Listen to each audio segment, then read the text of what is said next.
This is Dontae Williams, and you're watching Dontae's Boxing Nation. Watching Dontae's Boxing Nation. It's Terrence Crawford, and you're watching Dontae's Boxing Nation.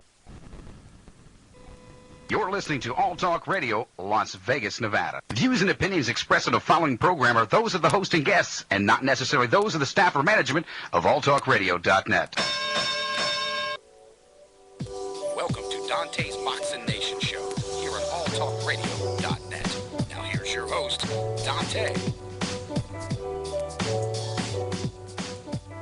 What's going on, guys? alltalkradio.net, boxingtalk.com, and welcome to the Dontae's Boxing Nation show. I am your host, Dontae. My co-host is Norrin Radical and Mr. AK, Arab King. And then we also have a special guest by way of phone. This man right here is the undefeated super welterweight champion. Just had an excellent performance against Brian Rose, Mr. Demetrius Andrade.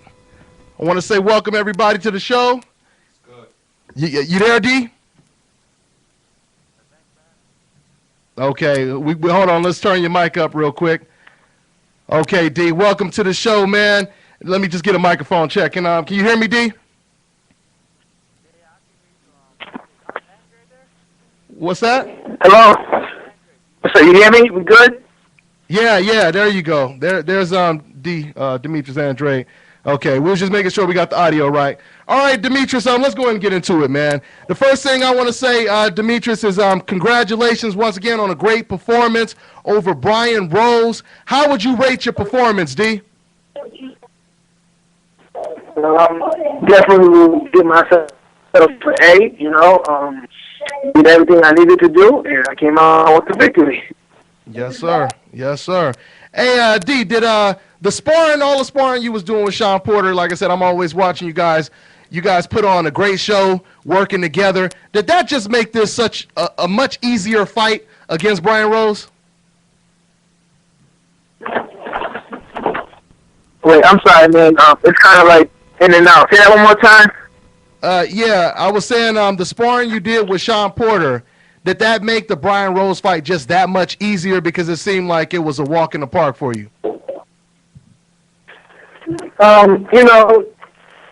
I ain't really hear what you said about Sean Porter, but that's my brother, that's my people. I help him out whenever whenever he got something going on for this fight, for my fight against Brian Rose. Brian Rose is taller.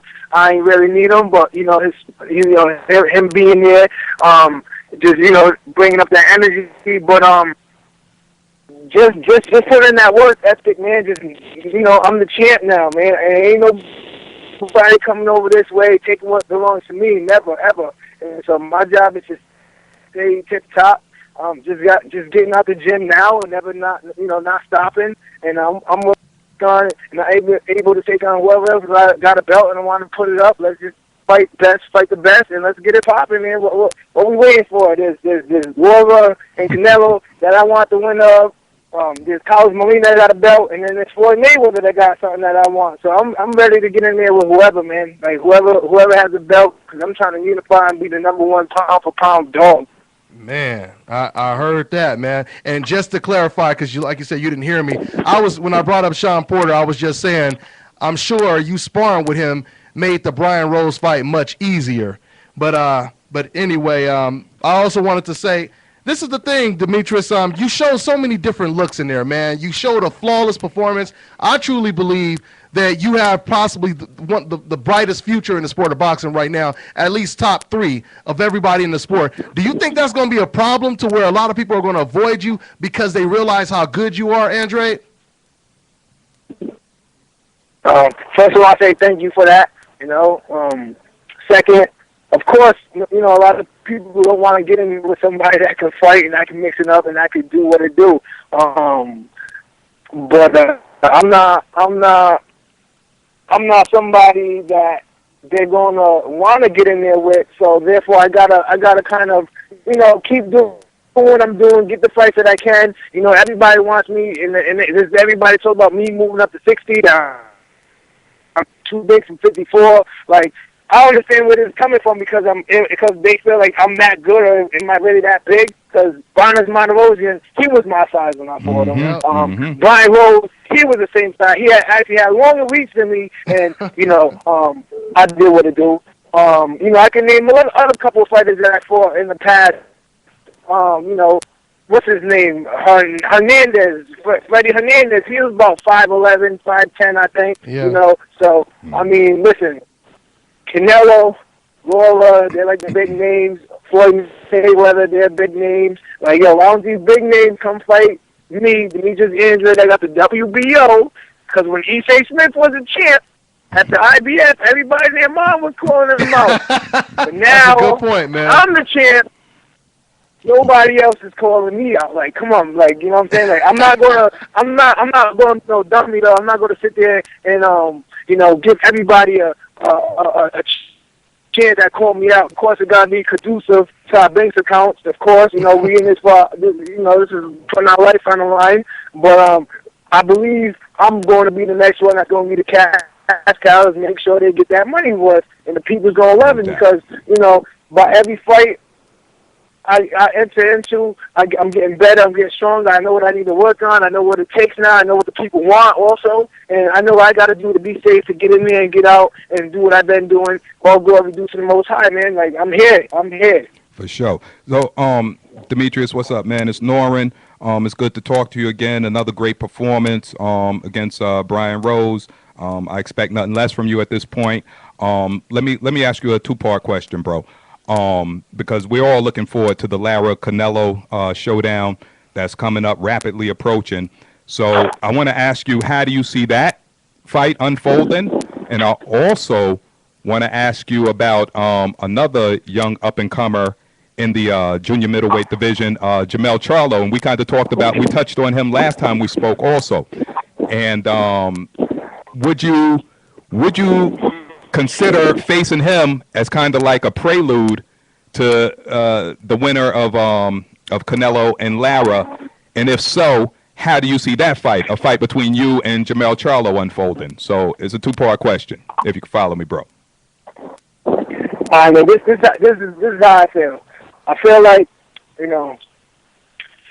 I shouldn't have to, like I said, fight anybody that wants to just sit there and call my name out. Of course, I don't know who's doing it, but if Jermell Charlo was calling my name out, it came off me first because I called him out when he was supposed to fight Carlos Molina for the belt, and Carlos Molina got in trouble, whatever the situation was. Right. I said was, I will gladly take Carlos Molina's place if that belt is being vacant. I'll put my WBO belt on the IBF, and I will fight him instead of fighting somebody else, like the number, if they will change. You know how the ratings could be changing and stuff like that. No, I will give him his shot. He still earned, but now we're putting it at a higher stage where there's two belts on the line. But now there's no belt. I don't think he fought anybody in his fights. I don't know who he fought. The last fight, I didn't pay attention to it, didn't watch it. I heard somebody ask him about fighting Demetrius. He said he don't know. I'm looking to fight people that have big names and has belts, and that's gonna, really make the people want to come out. Jermell Charlo, I don't know what his draw is. Ain't nobody really want to go see them boys. Yes, they doing their thing, their 1-2 thing, but I'm past that. Like, they got a belt or somehow whatever. Yeah, I ain't got no problem. But right now, I can give that boy a shot. I want to give the Carlos Molina a shot. I want to give Lara or Canelo the winner out of them two. I'll fight both of them. It don't matter. Or the Mayweather, or even Cotto. Like, he's one of the greatest fighters out there. I'll get in there with him too. I want to see what's up with them. Like, I'm past Charlo brothers and some other people, like pedigrees high in the amateurs. Like, I don't know what they did. I'm ready to move on. Like, that doesn't show anything for me. They haven't beat anybody. They ain't really doing anything yet in the sport of boxing for me to even get up in there and give them a chance. Yeah. Interesting. So let me follow up. How do you give us your opinion, insight on how you see Lara and Canelo unfolding? Obviously, you don't have a preference. Like you said, you'll fight either one. But how do you see that fight going? That's the one we're looking forward to.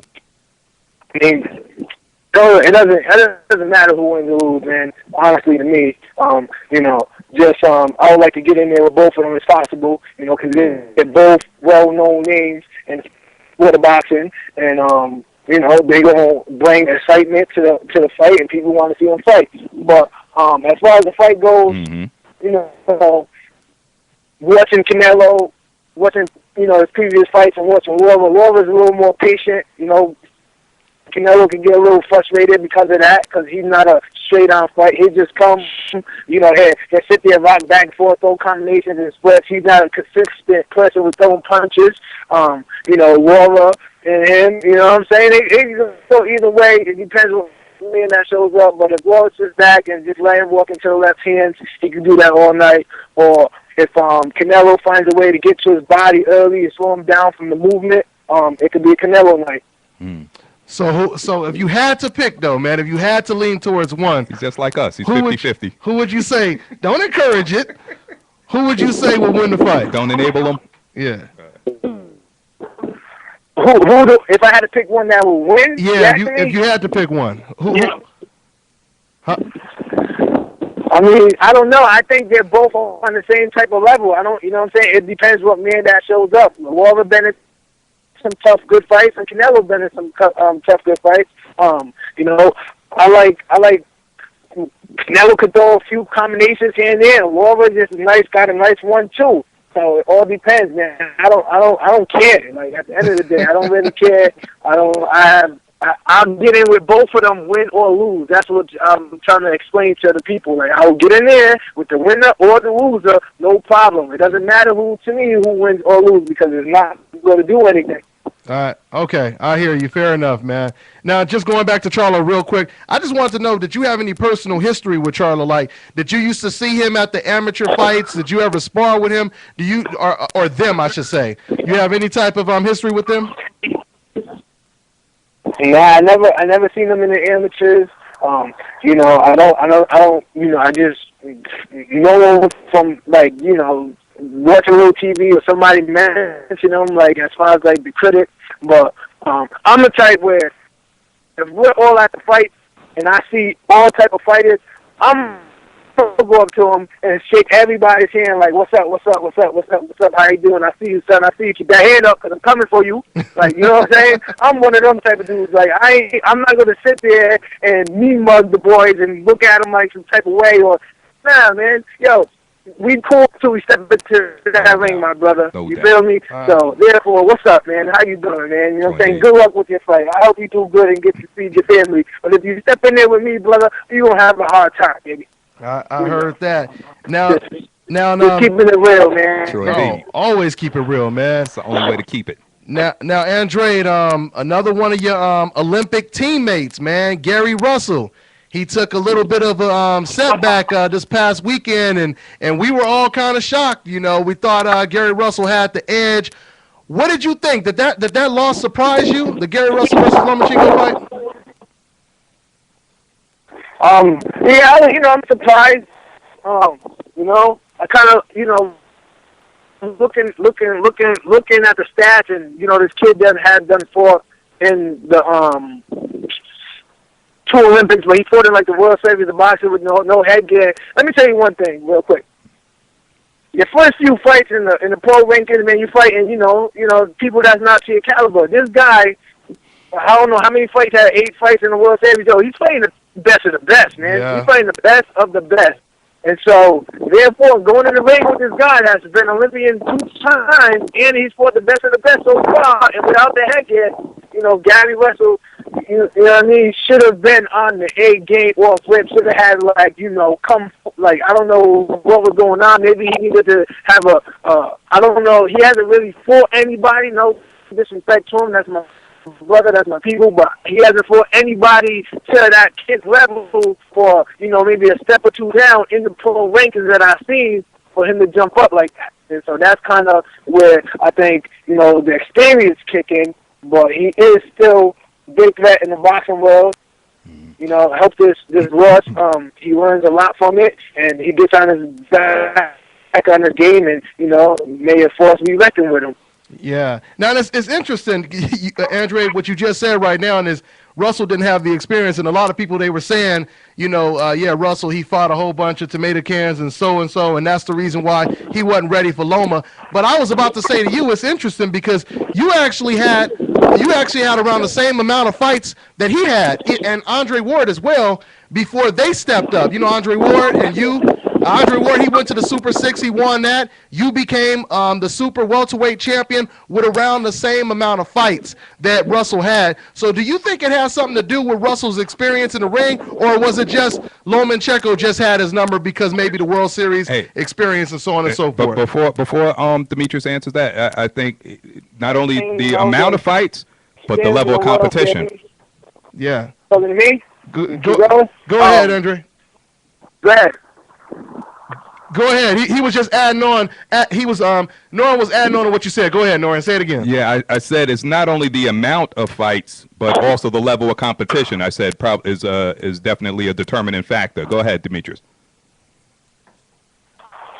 Yeah, I mean that's the best you can explain it, man. Just you can get in there with a bunch of dudes that ain't up, and then when you get in that one, you thinking like he's going to fall down with this one shot like I've been hitting everybody else with, or a few things, you're going to back off. But when you're in there with a willing, able guy that, can put it together, that's when your will comes in play, your second nature comes in play, and your drive and your work ethic and everything that you really got to do outside of boxing and also inside of boxing starts coming into play, man. So, I mean, Yes, sir.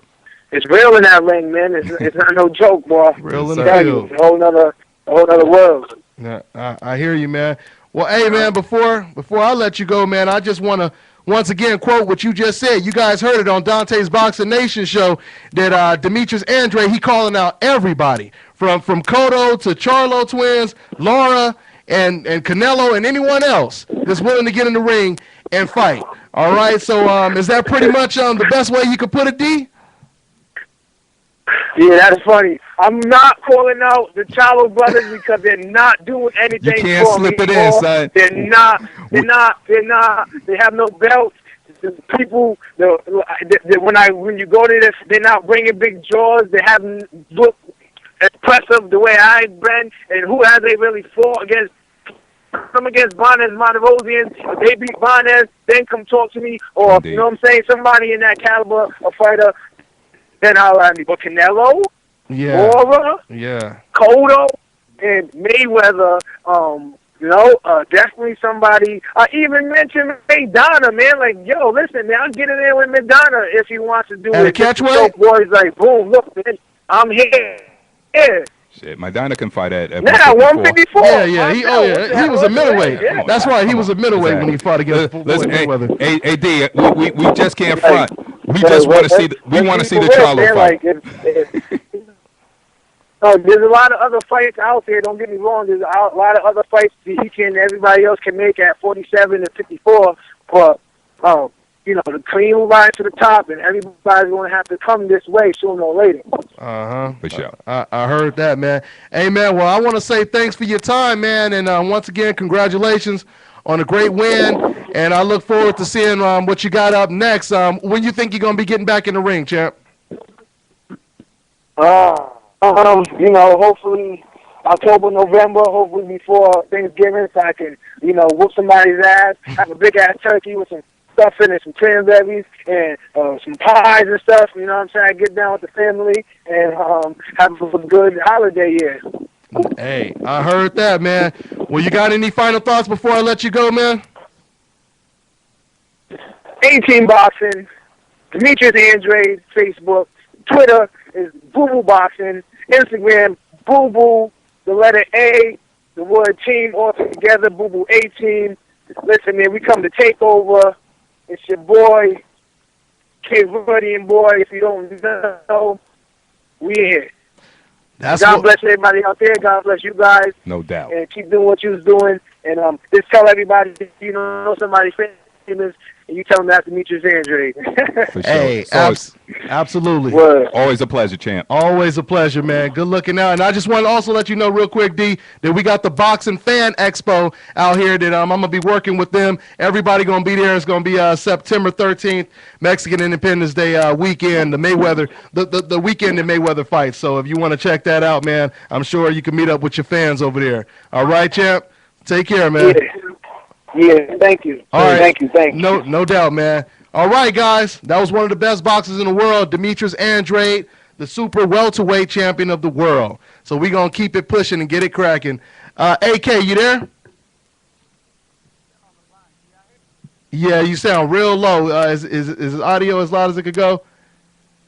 Okay, go ahead. Give me a little mic check, A-Rap.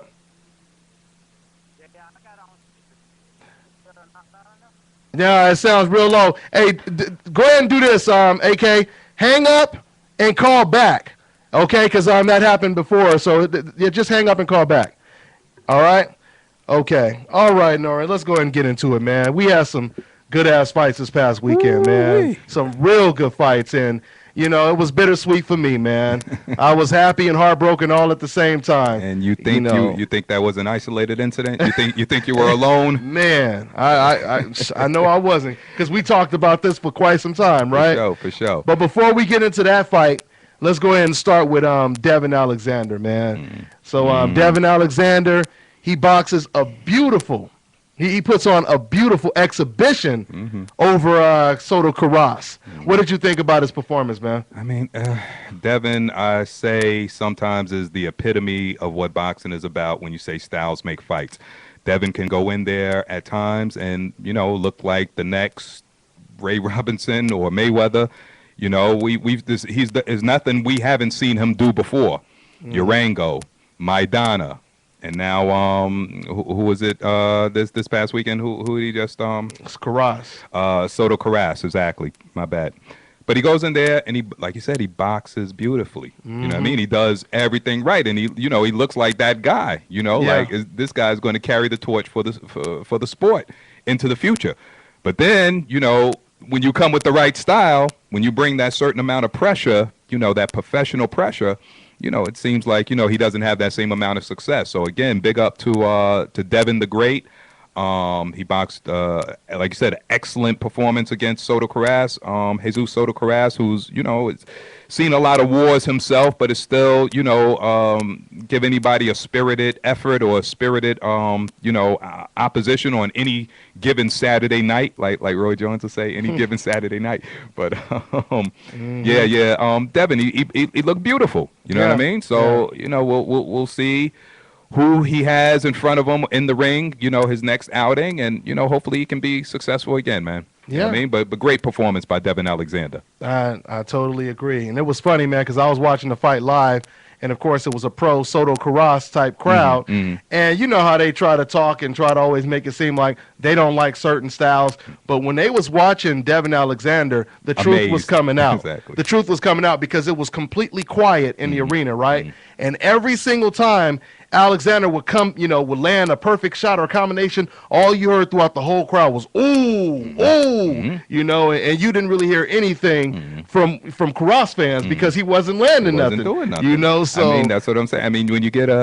like I said, a guy that's, you know, unfortunately slow, a little flat-footed, you know what I mean? Devin's going to look like Ali. You know what I mean? And that's taking nothing away from Devin. I'm just saying, again, styles make fights. Exactly. It's the embodiment of what boxing is about. And he'll be able to beat the majority of fighters. It's just certain fighters he gonna have problems with, you know, and that's what it really comes down to. So I should say Ray Leonard as opposed to Ali. Yeah, but yeah, you know what I mean. And another funny thing Point too is taken. I noticed some of his fights. He looked like in the Karass fight, he looked like he was punching with a little bit of power. Yeah, but he had a little pop. Yeah, but he had some fights where it looked like he had no pop at all. It looked like he had feathers in his gloves. Exactly. You already know. Exactly. So it's crazy. We got AK back online? Okay. Yeah, can you hear me? There you go. We can hear you now, man. Yeah. So we was just talking. Huh? Yeah, I heard y'all.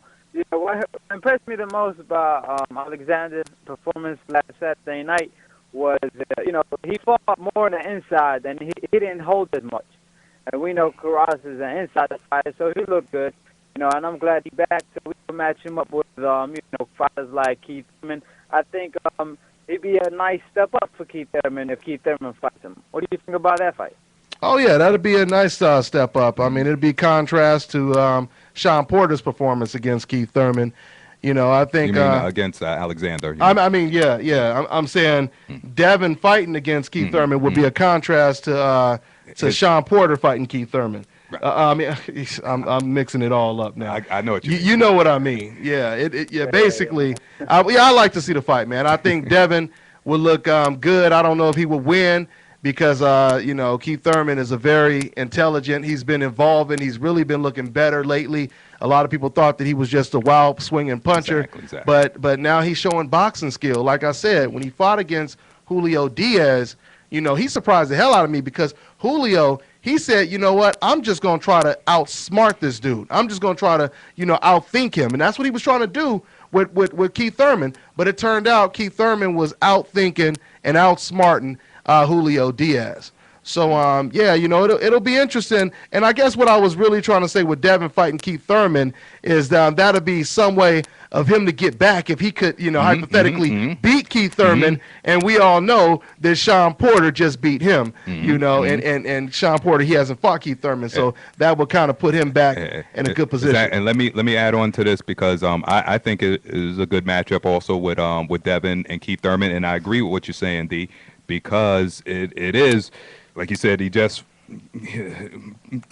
Sean Porter just folded Devin before he went out and had the victory against Karass. So, like you said, to fight another guy who was perceived as a one-dimensional fighter and Keith Thurman, perceived as, like you said, a brawler, puncher, somewhat of a, another pressure guy, you know what I mean? To go out and beat that style, like you said, would raise Alexander's stock again. Yeah. But it's a different type of pressure than Porter, you know what I mean? They're different type of fighters, but and I don't think he'll get past Keith Thurman either, but I still think it would be a great matchup for both of them. And let me add on to what AK was just saying, as far as Alexander being able to fight on the inside with Karass and not hold and make it a hug fest and all this this boring shit, and actually box on the inside. And again, that's because he had a slow stationary guy in front of him. You know what I mean? If he has an active guy who's active on the inside, just constantly exactly with the perpetual pressure, you're gonna have different dynamics. But it is what it is. Yeah. You beat me to that. I was going to respond to that too. That's it. Go ahead, AK. Yeah, he definitely got a weak inside game. It's just that Karass was a slow fighter, but he looked good against Karass. But also, him versus Khan will be a good fight. You could make Alexander with a lot of good fights. After this win, But what y'all think about what's y'all thoughts about the Lomachenko versus Guerrero? Here we go. Shit. Here we go. Here we go. Listen, man. I'm not as heartbroken as some people. Man, you sure ain't. I know. You sure ain't. I ain't as wallet broken. Oh, man. Oh, when it hurts your wallet, that's when it really hurts you. I ain't pocket broken. Yeah. Listen, I couldn't even focus.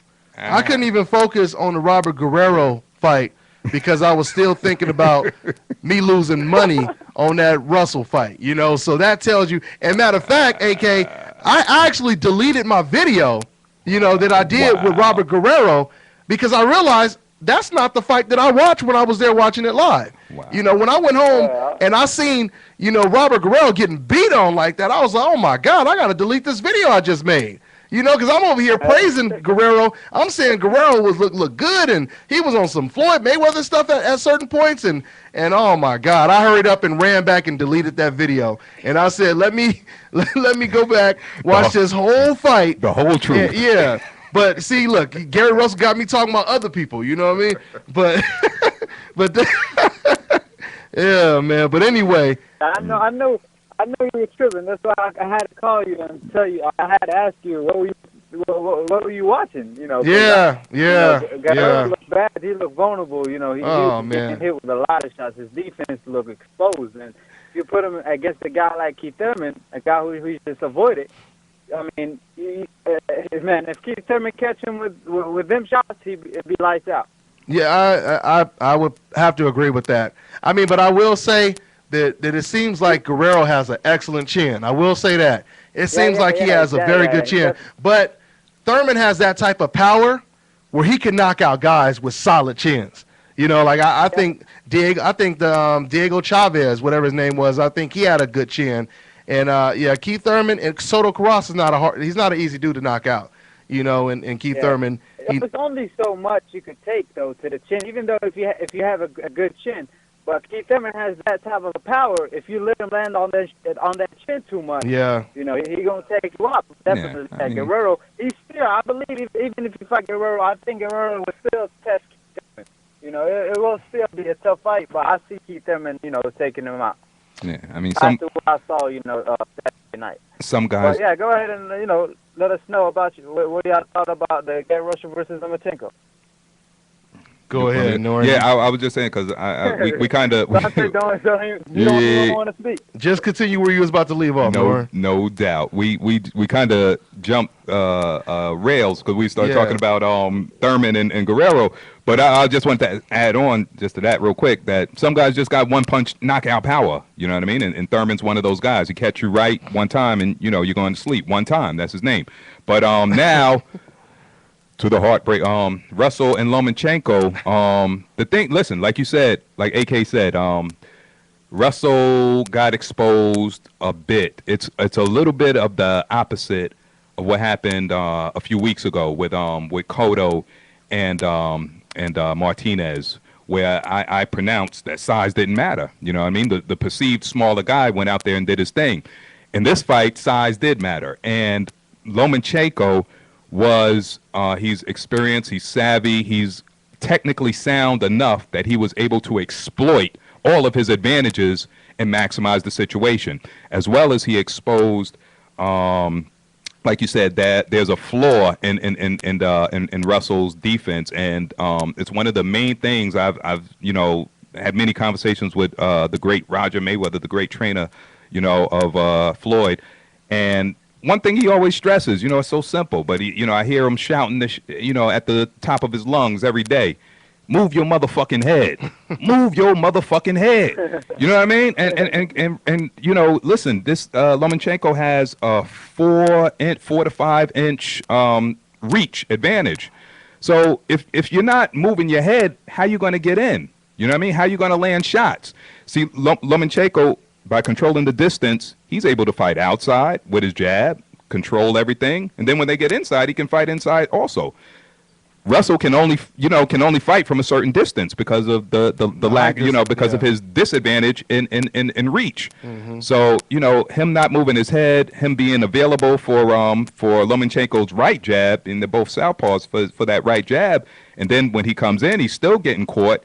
You know, and he's feeling the power from the bigger guy, so he's respecting that, and now he's backing up. You know, it was a classic case of a good small guy versus a good bigger guy, and most of the times the good bigger guy is going to win. You know what I mean? Unless you're fighting an exceptional smaller guy, and you know, Russell wasn't able to do anything exceptional in that fight. So, you know, big ups to Vasyl Lomachenko. Great performance. Yeah, well, I want to say, man, I don't think the size really matters because even Guerrero, he's been fighting at 126 for a long time now. AK, let me not cut you off, AK, but I'm just saying I don't say that size matters as a general rule, but in that fight, it mattered because Lomachenko was able to exploit it. That's what I'm saying. He could take advantage. He was able to take advantage of the height and the reach that he had. Exactly. So that's what I'm saying. But go ahead, bro. My bad. Oh, I thought you meant like the weight, you know, like not at all. Yeah, I was fight at 138. They both came to the fight at 138. But yeah, I mean, he fought smart, and something that I noticed about Guerrero in the past that he don't use his footwork to avoid punches. Exactly. I do. You know, he blocks too much, and he try to block body shots and head shots, and you can't really do that. And something in this fight that he should have had done is when Lomachenko tried to go to his body, he should have used his footwork to avoid the body shot. Yeah. You know, even a guy like Keith Thurman, he avoid body shots by using his footwork, but you know, Lomachenko, he did a good job. He went to the body first, and that opened up Guerrero up top, and he was landing good combinations. And one thing about Guerrero is something that Paulie pointed out, is that Gary Russell throws all his punches with the same speed, so you almost could time it. And another thing that Lomachenko was doing, he was making Gary Russell get off first, for the first minute or two, and get tired and make a miss, and he fatigue for to jump on him on the last minute, and his punches was slowing down. That's why Lomachenko was doing so well the last minute of every round, or most of the rounds. And Gary Russell, he made a mistake of throwing too many punches because most of the punches he was throwing was missing. So if you're gonna throw something and you're gonna miss, it's gonna make you tired. You should make it count, and and not throw that many because you're gonna get fatigued as the fight goes on. And just to add on also to what AK just said is, again, Lomachenko used excellent footwork. Yeah. You know what I mean? He was moving all around, lateral. He was up and down. He was giving them levels vertically. You know what I mean? Up, you know what I mean? Giving them all dimensions. So, like you said, go ahead, bro. Oh, yeah, keep going. Yeah. No. I thought you were saying, but yeah, he utilized his footwork, whereas, like he said, Russell didn't. And that would have been, like you said, a way for Russell to also avoid not only the body shots, but that jab that was constantly in his face. You know what I mean? So, again, he exposed some of a lot of Russell's limitations, you know what I mean, by fighting a technically competent boxer. And you know what? I will say this, guys. I don't think it was so much. I mean, it was partially, exposure. But I think it was mainly Lomachenko was just on a whole nother level. I truly believe that Gary. When I think of someone being exposed, I think of you look at it like, okay, see, this dude is open for a right hand. We know he's open for a right hand. But see, I don't think that someone else could do what Loma did to Gary Russell. I think it takes a tremendous talent to do what Loma did because, like I said, before this fight, no one was able to hit Russell with a jab easy. No one was able to hit him with open body shots. He was just doing so many different things in there, giving him so many different looks. And like you said, he took advantage of the height and the reach advantage that he had. And he's one of the rare people, I think, that could do that to Gary. I truly believe if Gary would have been in the ring with Mikey Garcia, Ponce de Leon, Johnny Gonzalez, any other of those fighters at the top of the division, I think he would have beat him. Orlando Salido, I think he would have beat them easy. Demetrius Andrade made a good point, too, when he said a lot of people, we keep forgetting that we're saying that Lomachenko, he only has 3 fights. But in actuality, he has 9 fights because we do forget about the World Series, the World Series of Boxing tournament that he was involved in where it was technically considered professional fights. And he was fighting against nothing but the top-notch number 1, number 2, number 3 seed fighters in the world. So that definitely prepared him. But the point I'm making is, no, I got to give more credit to Loma because I truly believe that he was just so intelligent, man. He was so intelligent in the ring. The things that he was doing, I was going back watching it. And, I'm the type of boxing fan where I go back and I pay attention to the little subtle things that a lot of people don't pay attention to. That's how we are over here. That's how Norrin is. A lot of people, they don't pay attention to those things. And I thought it was impressive the way he would land those body shots. And then after he landed the body shots, catch Russell with 2 quick jabs. And he was just befuddled. Russell looked befuddled. And it was amazing that he could do that to a fighter at Russell's caliber. And let me say this is, like you said, because it's semantics, it's when you say exposed, like he's showing things that Russell could possibly be doing better. It's not that Gary is totally deficient in those areas, but he could move his head more. He could have better footwork. And then all things being relative, it's almost like, not to go there, but it's almost like a comparative statement where you're saying relative to, again, an all-time great fighter who does so many things on a superlative level, even this guy who we look at as such a great potential talent, still needs so much improving, as opposed to, let's say, a Floyd Mayweather. That's true. You know what I mean? Who, does so many things great that you know what I mean? You almost take it for granted. But then when you see such a great talent like Gary Russell get, quote unquote, exposed, for some of the things he lacks in, Mm-hmm. you know what I mean? It just makes you sit back and look and say, well, you know, if a guy goes in and he's strong and technically sound and does this right, then he can beat a guy like Gary Russell. Absolutely. And I guess we Well, can also agree that he ain't no Floyd Mayweather. That's what it really comes down to, because there's only Floyd Mayweather is one of the only guys who can actually, you know, have an 18-year career and still dominating, you know, the type of fighters Exactly. that other fighters are always Exactly. losing to. Every style. Yeah. Every style. Every style. Consistently for 20 years. yeah, Almost. Yeah. Damn near. It will be Yeah, for eventually. sure. one thing, Okay. man, you know, like you said, you know, Gary Russell, I don't think he got exposed. He was just fighting a fighter, you know, that wasn't doing normal things. You know, not everybody could do what Lomachenko was doing. You know, the feints that he was giving him.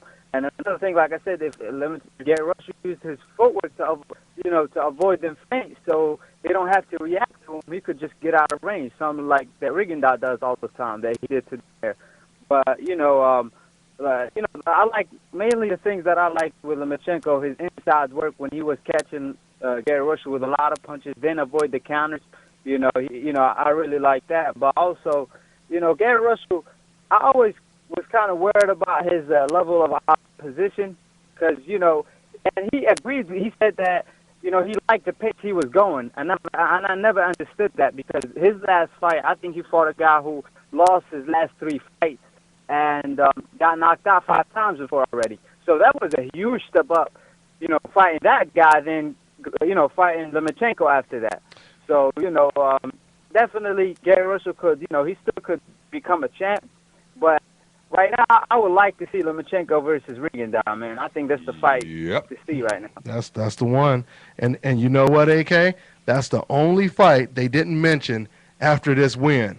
They said Loma's people, they said, oh, man, there's so many fights for us to fight, so many fighters out there for Lomachenko. They mentioned Dontae, Nicholas Walters, of course, only top-ranked fighters because they know that Rigo, I guess, is about to leave top-ranked. But I thought that Bob Arum, I thought he would rather try to give Rigo a defeat before he even leaves top-ranked, you know, just to add insult to injury.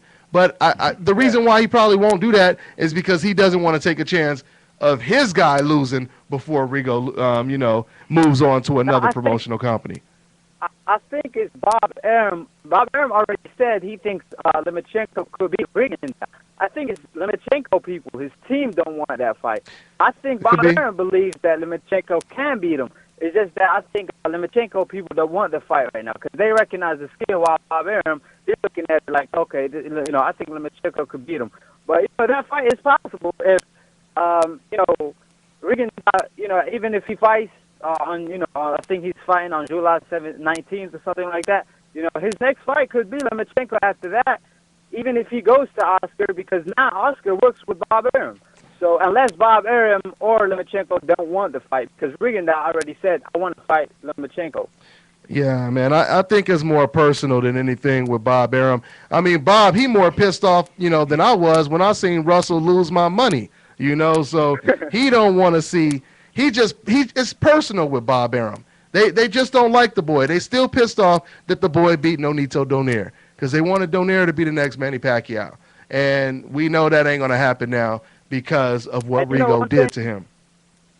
Yeah, and you know one thing, other than Rigondeaux, a guy with more, you know, almost more skill than Lomachenko, that's the only guy that a lot of people see beating Lomachenko now. That's but about I truly it. believe, you know, in the Gary Russell fight, every time Gary Russell pressured Lomachenko, he would never throw a punch back. Like it's almost like he don't know how to punch out, you know, fight while out of backing his back up. foot. Like Yeah.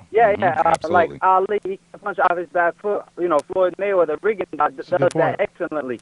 But you know, Lomachenko, he would just back up and use his footwork, but he will almost look not comfortable, you know, and pressure fighters will give him a hard time. I mean, we've seen as this moment, but we don't know as he progresses and gets better as a pro because he's still young. You know, I truly believe they rushed him in when they put him with Solito. But like I said, you know, pressure fighters and you know, awkward fighters, not technical, but awkward fighters will give Lomachenko a hard time. They don't have to have the skills of Rigondeaux to beat him. Yeah, absolutely. And you wanted to add? No, just back to the mantra. What we've been, I mean, you know, Okay. styles make fights. Exactly. Like I said, we see Salido's success against them, and then we see what happens with Gary Russell. So That's exactly. right. 55 minutes into the hour, guys. Got 5 minutes left. So Yeah, I got to say this out, man. Danny Garcia, man. Guess who his next opponent? Or they talking about making a fight with? Guess, who is take a it? guess. Who? Wait. Don't. Chop. Is it Lamar Peterson? Nah, man. I wish. Chop. Chop. You gotta be kidding That's me. not even news. Oh my Son, goodness. Son, why you even tell us Hey, that? it's not Why official you even yet, tell but us they that shit? talking about making it happen. That's- It's not official though. Man, it's a slap in the boxing fans' Yeah, face that's is what it whack. is. That's You whack. go from Mauricio Herrera. Whack. You know what's funny about that though? And who's Mauricio's next opponent? I was hearing something Yeah, about they showed a picture of him. I don't know his Yeah. name. You know his name? He having a tough fight. Yeah, that's what I'm saying. It's supposed to be a tough fight? He's coming up against a it's supposed- top opponent. That dude just, he came off an upset. The guy who was about to fight Herrera, I forgot who he upset, but he's coming off a huge upset. Listen, He's a long dude. He has a lot of reach on Herrera. But like Danny Garcia is gonna avoid the rematch, and he's not gonna fight a Keith Thurman or move up. No, he's gonna stay at 140. And fight chop. What did he do to earn the title shot? I mean, he keeps saying, Kareem Mayfield didn't earn it. Well, what the hell did Exactly. Chop do to earn You the know shot? how that worked. You already know how that worked. But That's ruining my mood. yeah, but this is what I was gonna say. It's what's really crazy about this, guys. If you think about it, Mauricio Herrera was supposed to be a soft touch. That was supposed to be a soft touch. His little vacation, little coming home, little fight, and then he was supposed to go on to bigger and better things. Don't tell me Corley's going to come in and get man. back in the mix and be another Get back in the- Mauricio. come and on. be another Mauricio. But Danny to be Swift. honest with you, Go ahead. yeah, to be honest with you, Danny Garcia never really kind of dominated his opponent. I mean, Amir Khan gave him a hard time. Zab Judah, I know he dominated in the middle of the fight, but Zab Judah came off late, and he won, to me, I think he won 4 to 5 rounds. Early. And you got, he never really looked dominant, even against Mathis. And his dad always liked to say, he's going to take the throne from Floyd Mayweather. And I'm like, chill out, man. Like I said, I mean, if he fight Chop, I'm going to lose all the respect for him. So let me just say this. If Danny is not going to let Corley get back in the game, back in the mix like that, like you said, yeah, that'll be some crazy shit. Not a good look for you. Yeah, and I just don't see that fight going down. I just don't see that fight going down. The backlash. I don't even think they could take the backlash that they would get. Exactly. What would Angel be saying? You know what I mean? What is Pops going to be saying? He gonna start gang banging on DeMarcus What type Corley. of shit he going to talk at the weigh-in against Chop Coley? Come on, son. Come on, son. Yeah. I want to see that. Stop it already. Well, speaking of latest news coming in, what you guys think about the very shocking low pay-per-view numbers of Martinez versus Cotto? 350,000 pay-per-views. I mean, I didn't expect it to do a million. 350 is what they're saying, and that's what's projected. And of course, I didn't expect it to do a million, but 350, I expected it to at least crack 500,000, right? And once again, they sit over here and try to set up Rigo for failure and say, his ratings are terrible and this and that. The ratings dropped when the main event came on. But this is a consistent thing with Sergio Martinez when it comes to pay-per-view numbers. Well, I'm going to say this. To me, it wasn't about the fighters. It's about the promotional company. It's indicative of what Top Rank has to look forward to. Mm-hmm. You know what I mean? Yeah, I agree. What you think, AK? Yeah, well, the undercard was, it was a joke. Top Rank card's always a garbage. Exactly. Yeah, but also on the Riggindale part, I think he did almost 600,000 views, and Stevenson, when he fought on Showtime, he did a little bit over 600,000 views. So almost the same numbers. I mean, yeah. And like I said, they just try to bring Riggindale down, and they didn't even promote that fight. But no. that was really pay-per-view. That was really low pay-per-view numbers, man. Yeah, like I said, Guillermo Rigo's picture wasn't even on the Top Rank website leading up to his fight against Agbeko. They had all of the fighters, from Nonito Donaire to everybody on the top ranked exactly. roster except for Rigo's picture. What? So what sense does that make? It gets no blatant in that, right, Norrin? Exactly. And that's what I'm saying. When you do, you do stuff like that, and you'll see what the results. I mean, shit comes around for real. Like, Man, you know what I mean? we gonna see though. In the future, it's gonna pay off for Rigo. Oh, hell yeah. Just Absolutely. like real quick, how Floyd Mayweather, like I said, Floyd, when he was under Top Rank, he was asking Bob Arum, how come you won't give me one of them big old billboards that Britney like Spears got on the MGM Grand? And he was like, you're not worth that. Exactly. I'm not going to pay this kind of money. Whose face is and now whose face is over there? Who's the face of Vegas? And now who's crying saying, this is not right. They got his picture all over, and I got fighters about to fight over here. Listen, it's just like Demetrius just said less than an hour ago. Cream always rise to the top. There you go. Everything around me. Yeah, there you go. You see the shirt? You see the shirt? Dollar bill, yo. Can't hack the tactics. Yeah. So, hey, well, we got on that note, we got to close out, man. So, we got like a couple seconds left. Hey, I want to let everybody know if you guys are coming out here September. In the next Mayweather fight, there's going to be the Boxing Fan Expo. It's the very first Boxing Fan Expo we've ever had out here. We're going to be working it. I'm going to be working it. Norrin Radical going to be there. You can come say what up to us. They got we're going to have Mike Tyson, Oscar De La Hoya, Lennox Lewis, Aaron Pryor. It's going to be everybody there, okay? So come hang out with us and say what up to all the boxers, okay? Once again, that's going to be at the Las Vegas Convention Center, September 13th. So that's pretty much it. I want to say thanks again to all my co-hosts, Mr. A.K.A. Rap King. You can catch him on YouTube, one of the best channels. And my man over here, the boxing writer and author, Norrin Radical. And that's what it is, guys. We'll see you next week, all right? Like the on to the next pugilism. one. Yes, sir. Same moment, both brutal and beautiful. But